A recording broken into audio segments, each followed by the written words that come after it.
teman-teman, pada kesempatan kali ini saya kepengen membahas tentang cara menarik pasangan ideal dengan Law of Attraction. Nah, teman-teman mungkin sebagian besar sudah pernah mendengar yang namanya Law of Attraction. Itu apa? Law of Attraction adalah hukum tarik-menarik yang ada di dalam kehidupan kita. Nah, cara kerjanya secara sederhana saya bakal menjelaskan bahwa Law of Attraction itu tergantung dari apa yang kita pikirkan. Jadi sederhananya seperti ini. Apa yang kita pikirkan itu akan terpancar kepada alam semesta, lalu akan dikembalikan lagi kepada kita oleh alam semesta sesuai dengan apa yang kita pancarkan atau sesuai dengan apa yang kita pikirkan. Kalau pikiran kita cenderung selalu positif, maka kita akan memancarkan energi positif, vibrasi yang positif ke alam semesta, dan alam semesta akan mengembalikannya lagi kepada kita adalah hal-hal yang positif. Nah, sebaliknya juga demikian teman-teman. Kalau misalnya kita selalu berpikir negatif, pesimis, ya, negatif terus, overthinking, negative thinking, maka apa yang kita pancarkan tanpa kita sadari itu adalah hal-hal yang negatif. Maka vibrasi kita menjadi negatif. Otomatis alam semesta mengembalikan lagi kepada kita adalah hal-hal yang negatif. Nah, Law of Attraction itu bisa digunakan untuk apa saja, termasuk untuk kesehatan, untuk rezeki, menarik jodoh seperti yang bakal kita bahas hari ini, dan juga untuk menarik teman, hal-hal baik lainnya, dan sebagainya. Nah, semua bisa kita lakukan dengan cara Law of Attraction. Nah, pada kesempatan kali ini kita bakal fokus kepada cara menarik pasangan ideal dengan Law of Attraction. Nah, itu artinya buat teman-teman yang masih jomblo, buat teman-teman yang masih single, yang belum punya pasangan, atau baru kehilangan pasangan, nggak usah khawatir. Karena dengan cara ini mudah-mudahan saya bisa membagikan suatu hal yang bermanfaat, ilmu yang bermanfaat, dan bisa digunakan oleh teman-teman. Nah, teman-teman, caranya bagaimana? Saya rasa gampang, asal kamu nanti mendengarkan, menyimak, dan bahkan bila perlu dicatat, lalu kamu praktekkan setiap saat seperti anjuran, seperti aturannya, insya Allah nanti semuanya bisa terrealisasi. Dan tentunya jangan pernah lupa untuk tetap berdoa agar Tuhan memudahkan dan melancarkan usaha dan upaya kamu. Teman-teman, teknik ini lebih banyak nanti menggunakan bagaimana cara kita berpikir dengan positif, bagaimana cara kita berpikir dengan baik. Nah, karena secara konsep dan teknologi pikiran di dalam diri manusia itu ada dua, pikiran sadar atau conscious mind, dan pikiran bawah sadar atau subconscious mind. Nah, di sini kita bakal belajar bagaimana cara menggunakan pikiran bawah sadar dengan baik dan benar. Nah, dalam hal ini tentu untuk menarik pasangan ideal yang benar-benar kamu pengenkan, pasangan yang benar-benar menjadi ekspektasi kamu, pasangan yang memang benar-benar menjadi impian kamu selama ini. Nah, teman-teman, ketika kita bicara tentang pikiran yang positif, itu otomatis akan berpengaruh kepada perasaan kita. Kalau pikiran kita positif, perasaan kita menjadi positif juga. Kalau perasaan kita positif, juga itu akan berpengaruh kepada pikiran kita juga. Jadi keduanya, antara pikiran dan perasaan, itu saling berpengaruh. Nah, ketika kedua-duanya sudah selaras, antara pikiran dengan perasaan atau heart, hati kita, maka energi atau medan energi yang memancar dari dalam diri kita, itu cenderung akan positif. Nah, ketika energi positif terpancar ke alam semesta, maka akan menarik hal-hal yang positif juga yang datang kepada kehidupan kita, termasuk pasangan kita. Nah, teman-teman, di sini saya kepengen memulai untuk membahas, dan tolong catat baik-baik atau jadikan video ini sebagai panduan buat kamu yang setiap saat bisa kamu putar berulang-ulang jika kamu membutuhkannya. Teman-teman, hal yang pertama harus kamu lakukan untuk menarik pasangan yang ideal adalah dengan mencintai diri kamu sendiri, dengan melakukan yang namanya self-love. Mungkin di sini saya tidak akan membahas secara detail tentang self-love, tapi saya lebih kepada kepengen menyampaikan bahwa kamu harus mencatat hal-hal apa saja yang kamu sukai dari diri kamu sendiri. Self-love adalah mencintai diri sendiri. Nah, kalau bisa teman-teman, setiap pagi, setiap bangun tidur, luangkan waktu sebentar untuk menulis daftar apa saja atau daftar yang kamu sukai dari diri kamu sendiri. Apa saja kira-kira, ya. Entah kamu suka dengan rambut kamu, entah kamu suka dengan wajah kamu, entah kamu suka dengan kulit kamu, hidung kamu, mata kamu, dan sebagainya, ya. Karena saya melihat banyak orang yang justru seringkali melihatnya keluar diri kita, bukan melihat ke dalam diri kita, tapi lebih banyak melihat, wah, si A kok ganteng ya, si B kok cantik ya, dan sebagainya seperti itu. Nah, Kita terlalu banyak melihat keluar, tapi kita lupa melihat ke dalam diri kita sendiri, bahwa begitu banyak hal-hal yang ada di dalam diri kita yang harus diperhatikan. Jadi kalau kita sudah melakukan yang namanya self-love, ya, kita mencintai diri sendiri, otomatis vibrasi kita adalah vibrasi yang penuh dengan cinta. Nah, ketika vibrasi ini terpancar ke alam semesta, maka hukum alam atau law of attraction akan bekerja dengan baik, yang otomatis akan membuat kamu menarik hal-hal positif, termasuk orang-orang yang kamu inginkan, teman-teman yang baik, sahabat yang baik, saudara-saudara yang baik, termasuk jodoh yang ideal. Nah, silahkan teman-teman tuliskan setiap pagi, luangkan waktu untuk menulis hal-hal yang kamu sukai. Itu adalah langkah yang pertama. Dengan begitu, harapannya kamu semakin bisa mencintai diri sendiri, kamu memahami potensi yang ada di dalam diri kamu sendiri, kamu fokus kepada kelebihan kamu dan tidak fokus pada kekurangan kamu, ya kan? Karena sekarang ini banyak yang fokus ya justru lebih kepada kekurangan diri sendiri. Nah, langkah pertama silahkan kamu lakukan, tulis hal-hal apa saja yang kamu sukai dari diri kamu sendiri. Cara yang kedua adalah dengan melakukan yang namanya self-talk. Self-talk adalah bicara pada diri sendiri. Lebih tepatnya, self-talk adalah bicara kepada subconscious mind kita atau pikiran bawah sadar kita. Kita bisa melakukan self-talk dengan cara kita relaksasi pada saat kita sedang tiduran, kita duduk santai, kita duduk rileks, ya. Jadi kita sengaja untuk membuat kondisi tubuh kita itu rileks, ya. Kalau boleh sih sambil tiduran, sambil rebahan, pokoknya dalam suasana yang rileks. Nah, setelah kamu merasa sangat rileks, tubuh kamu sangat nyaman, otot, syaraf semuanya dikendorkan, bicaralah kepada diri kamu sendiri, di mana pembicaraan itu seperti halnya kamu sedang berdialog dengan diri sendiri. Nah, dialog-dialog yang kamu lakukan adalah apa?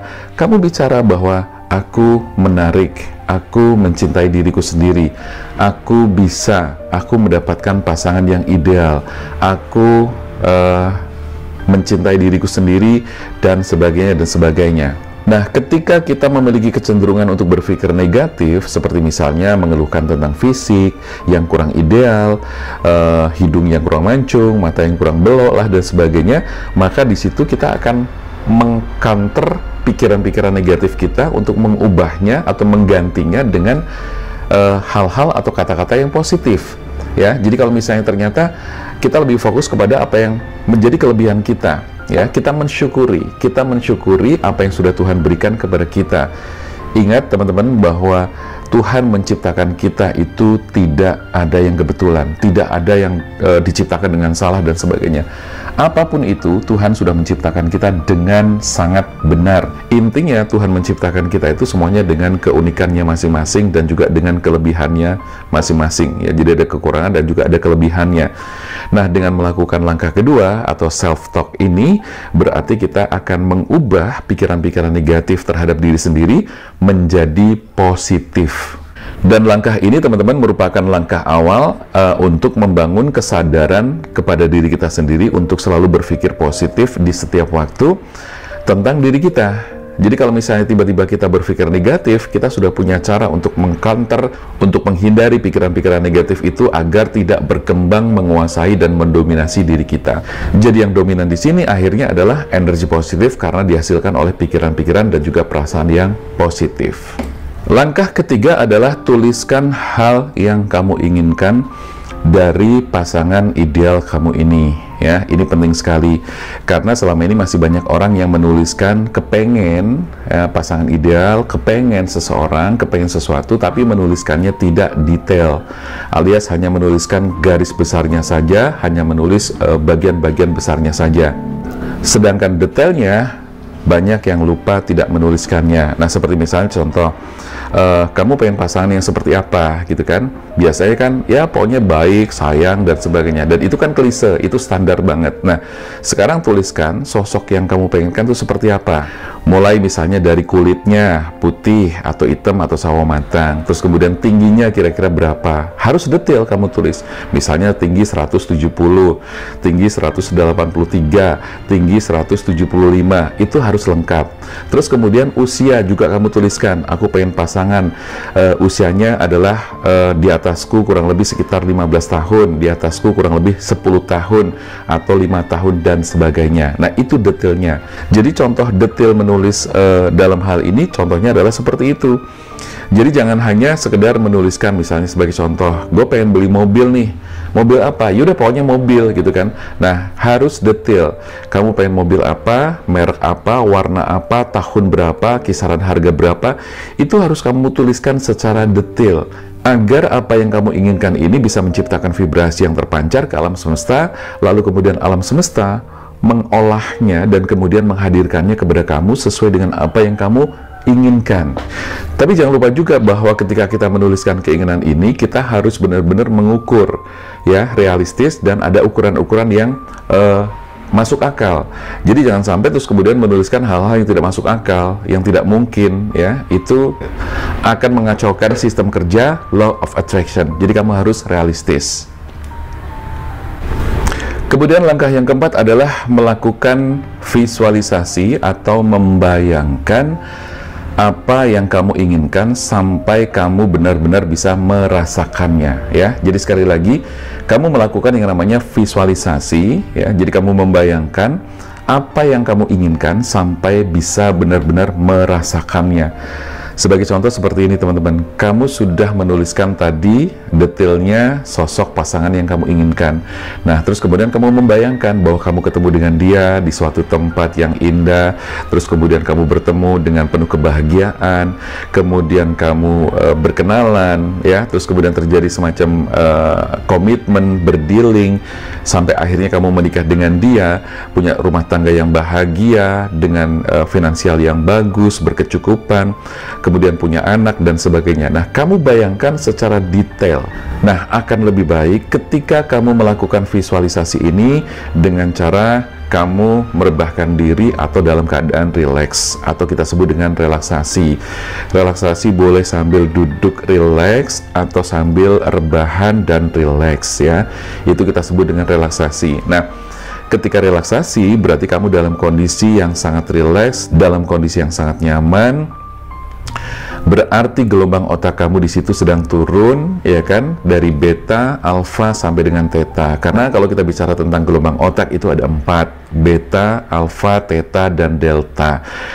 Nanti kapan-kapan kita juga bakal bahas tentang gelombang otak atau brainwave manusia itu seperti apa. Tetapi yang jelas dalam langkah ini, langkah yang keempat, kamu melakukan visualisasi dengan cara merebahkan diri atau relaksasi, lalu kamu membayangkan dengan detail apa yang kamu inginkan tadi, sampai benar-benar merasakan, ya, merasakan apa? Merasakan kebahagiaannya, merasakan bahwa ini benar-benar sudah aku miliki, gitu kan. Jadi singkatnya seperti itu, ya. Jadi benar-benar kamu sudah merasakan. Jadi artinya sekali lagi bahwa di langkah keempat ini kamu melakukan visualisasi atau membayangkan jodoh yang kamu inginkan dengan segala macamnya, dengan segala detailnya, sampai kamu benar-benar bisa merasakan hal yang kamu bayangkan itu. Cara kelima adalah selalu mengingat tujuan kamu, ya. Selalu mengingat tujuan kamu. Nah, agar kamu benar-benar sampai kepada orang yang kamu inginkan atau pasangan ideal yang ingin kamu tarik, atau bertemu dengan pasangan ideal yang kamu inginkan. Jadi kesimpulannya, jangan sampai kamu terjebak oleh perasaan-perasaan yang terkadang menipu kamu di saat kamu berjalan atau sedang melakukan perjalanan menuju kepada target yang kamu inginkan. Cara nomor 6 adalah jangan merasa takut, jangan pesimis, ya. Mungkin kamu sesekali berpikir negatif atau kadang-kadang muncul pikiran negatif dan kadang kamu mengatakan kepada dirimu sendiri, apa mungkin, ya? Aku kan sudah tua, aku kan banyak kekurangan ini itu. Kayaknya semakin sulit deh mendapatkan pasangan. Nah, ini hal yang tidak boleh kamu lakukan, tidak boleh muncul dalam pikiran bawah sadar kamu. Karena ketika kamu mengatakan hal itu atau mengungkapkan perasaan-perasaan atau kata-kata seperti itu sama halnya kamu justru menambah beban-beban yang tidak perlu di dalam diri kamu, dan bahkan di situ memunculkan energi negatif yang akan mengganggu tujuan kamu tercapai, dan akhirnya kamu merasa tidak bisa mendapatkan pasangan terbaik. Jadi intinya kamu jangan merasa takut dan harus benar-benar optimis dan menjaga agar energi dan pikiran kamu selalu dalam keadaan yang positif. Dan cara yang terakhir adalah jangan merasa ragu dalam proses ini. Banyak orang yang merasa justru kemudian ragu di saat menjalankan proses yang sedang dilakukan ini. Keraguan-keraguan itu justru akan merusak energi yang sudah terbangun dengan baik. Karena apa? Ingat, segala sesuatu yang kemudian disertai dengan perasaan ragu, mengganggu optimisme kamu menjadi pesimis, itu akan mempengaruhi hasil. Jadi segala sesuatu yang dimulai dan juga dilakukan dengan perasaan ragu tentu tidak akan menghasilkan sesuatu yang baik. Nah, dalam hal ini kekuatan law of attraction itu tidak akan bekerja dengan sempurna. Bahkan proses ini akan gagal dan tidak bisa terwujud sesuai dengan apa yang kamu inginkan. Maka dari itu, agar proses ini bisa berjalan dengan baik, dengan lancar, teman-teman harus melakukannya secara konsisten, ya. Jadi saran saya adalah kamu harus melakukan hal ini, 7 langkah ini, dengan langkah-langkah yang memang satu, konsisten, dan yang kedua, kamu harus melakukannya minimal 21 hari tanpa henti. Jadi waktu yang terbaik untuk kamu melakukan semua ini adalah malam hari dan pagi hari, malam sebelum tidur dan pagi saat menjelang bangun tidur, atau pada saat kamu belum bangun dari tempat tidur kamu. Coba lakukan selama 21 hari tanpa henti dengan harapan kamu akan menemukan keajaiban di proses ini sampai kemudian terrealisasi. Nah, kalau misalnya di 21 hari tanpa henti itu belum juga menemukan pasangan kamu, jangan berhenti. Jadi konsep 21 hari tanpa henti sebetulnya bukan berarti setelah 21 hari kamu selesai. Bukan. Tapi ini adalah sebuah pembelajaran atau pembiasaan kepada kita agar 21 hari itu dilakukan secara berulang atau dengan konsep repetition. Jadi ada pengulangan, pengulangan, dan pengulangan. Nah, kalau sudah 21 hari, bukan berarti kamu terus berhenti, tapi lanjutkan sampai kemudian kamu benar-benar menemukan pasangan ideal sesuai dengan apa yang kamu impikan. Oke teman-teman, mudah-mudahan ini bermanfaat buat kamu semuanya, dan mudah-mudahan ini bisa menjadikan kamu lebih semangat lagi untuk mendapatkan pasangan ideal kamu. Buat teman-teman yang kepengen melakukan personal reading, self-healing, spiritual coaching, silahkan kamu bisa menghubungi nomor WA yang tertera di kolom komentar atau juga di kolom deskripsi. Oke teman-teman, jangan lupa untuk bahagia. Saya Damar Aji, salam keajaiban dan sampai jumpa.